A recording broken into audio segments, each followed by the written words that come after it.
Keberhasilan saudara dalam mengikuti dan menyelesaikan pendidikan merupakan anugerah Allah SWT yang harus senantiasa saudara syukuri.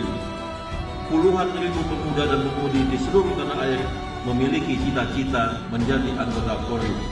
Namun demikian, hanya sebagian kecil dari mereka yang mendapatkan kesempatan untuk mengikuti pendidikan dan dilantik menjadi anggota kepolisian negara Republik Indonesia.